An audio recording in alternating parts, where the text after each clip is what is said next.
There goes your next comedian. He's in town from Cincinnati. Very funny. Everybody, put your hands together for Phil Pointer. What keep you going, everybody you've seen so far? Let them hear it. We ain't got a lot of time together, so I'm gonna just dive in. Here we go. I'm in my late 40s, and I grew up in the inner city in downtown Cincinnati. And like a lot of inner cities, it's been gentrified, you know? Here's a weird thing that I've noticed about gentrification, though. People are quick to tell you what a building was 150 years ago, not so quick to tell you what it was 20 years ago, you know? Like, you got people out there like, oh, 150 years ago? This building was a wagon-making factory. Yeah, over here's where they formed the wood. Over here's where they assembled the wagons. Not a lot of people out there going, yo, 20 years ago, this was a crack house. Yeah, over here's where they cooked the rock. Over here's where they bagged it up. Next door, they was still in their dead bodies like on the wire. It was nuts. Hell, you go down south, they don't want to talk about the past at all. They're like, yo, can we just talk about what the building is now? A place where you cannot vote.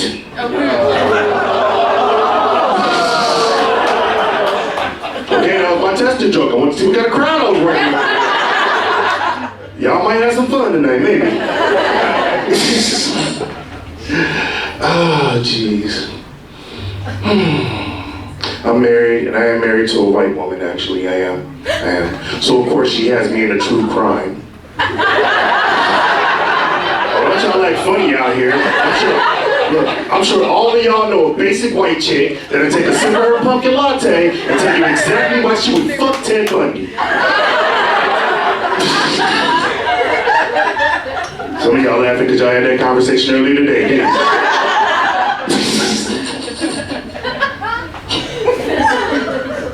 She does have me in a true crime, and it is fascinating. I do enjoy it, I do.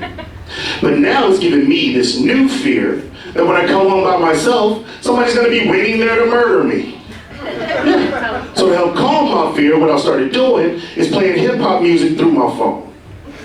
I don't know if it'll stop me from getting killed, but I'm hoping the person inside at least stabs me to the beat of the music. It was like a fun murder, you know what I'm saying? Just, why me great till they gotta be great. Don't text these days, they do nothing.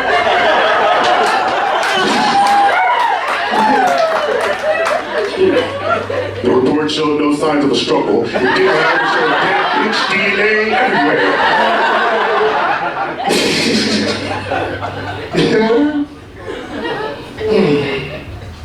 I'm vaccinated and had my booster shots as well. Thank you. I did it because I wanted to be a responsible citizen, you know? And also because my wife told me if I bring on COVID again, I'm gonna have to learn to suck my own dick. And I don't see myself making it, I don't.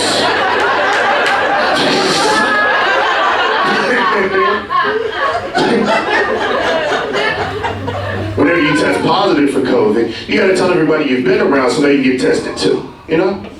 And COVID has made me realize that as far as medical testing is concerned, I long for the days where we only had to inform strangers about an STD. Yeah.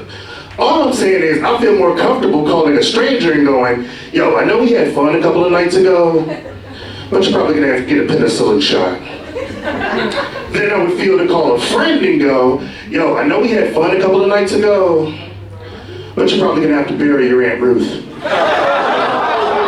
Yo, I thought it was just the sniffles, dog, my bad, I'm sorry.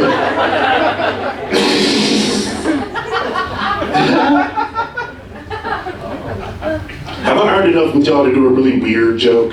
Yeah. Okay. It's weird, so don't leave me the fuck hanging out there, man. Here we go. I consider myself to be a dog person. I do. I like the way that dogs are affectionate, I like to snuggle up to you and everything. But recently, my wife and I got a cat that acts exactly like a dog. Yeah, so whenever we're sitting there watching TV, he comes up, lays his head on the lap, looks up like, I love you. It's adorable, it is. But since we got this cat, I find myself asking the question quite often, how do people with dogs masturbate in peace? Look, I I'm just asking, because if your dog is anything like my cat, you wait till the exact right moment when I'm about to bust. Then he comes up, lays his head down, looks up like, I love you. Just you're fucking at the moon right now.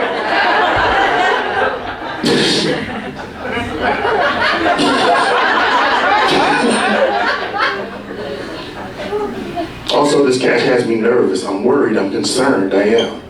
Because this happens to me so often that I'm afraid it's going to become Pavlovian for me or something.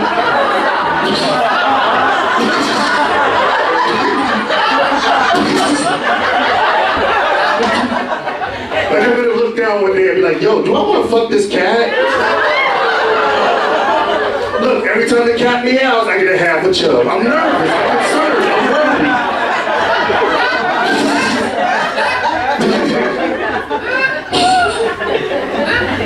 Also, this is causing problems in my marriage because we can't go to my mother-in-law's house because she has 3 cats.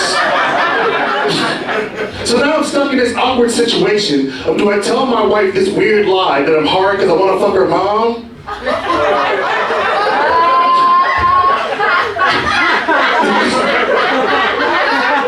Or do I tell her the more disturbing truth that I may want to have my cock out for a calico?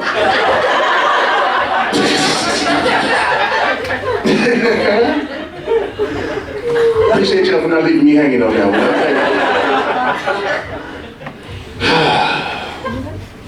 I'm lazy and I have no plans on changing that ever. I don't. I told somebody that one time and they were like, yo, you should never be proud of being lazy because being lazy has never done anything good for anyone ever. Which is not always true. It's not.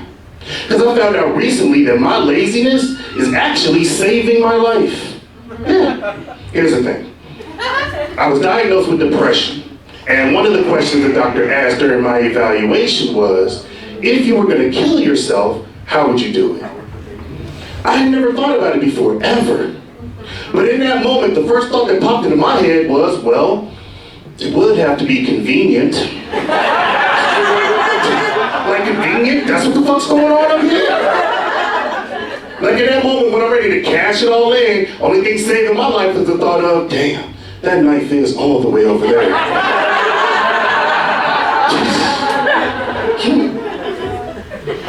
It got bad one night and I actually had to call the suicide hotline. I did. The lady I talked to, she was amazing.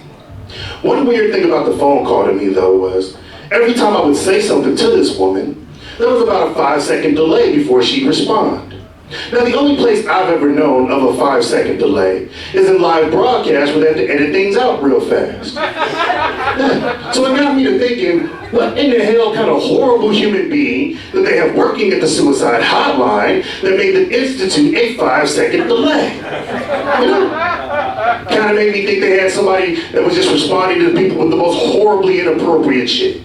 You know, just, sometimes I feel like the world would be better off without me. Well, you would reduce the human carbon footprint, so...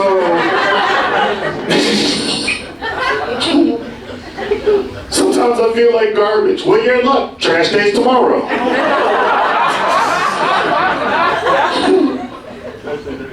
It's a stressful job, I know it is. They take calls from people from all over the country. Sometimes they talk to people they don't like or agree with, but they still have to take the call because they're professionals, you know? Kind of makes me think they put in that 5-second delay so these people can blow off steam if they need to.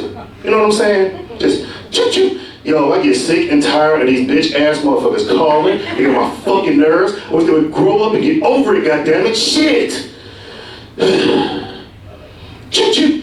Yes, sir. I know you thought storming the Capitol was a good idea. Some of y'all laughed. Some of y'all got back from D.C. yesterday.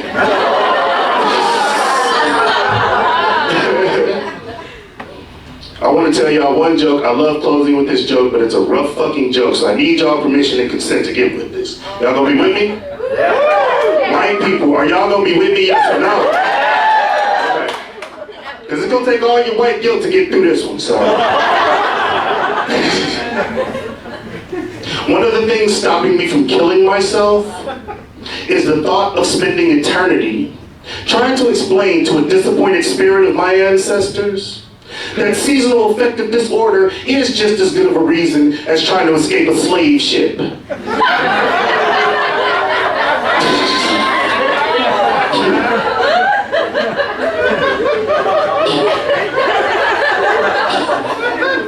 Like I imagine that conversation in eternity, just they burned our village, killed our elders, practicing the boat in inhumane conditions, and I chose to die rather than to face that. And how about you, brother? And I'm just like, winter's hard. To the point I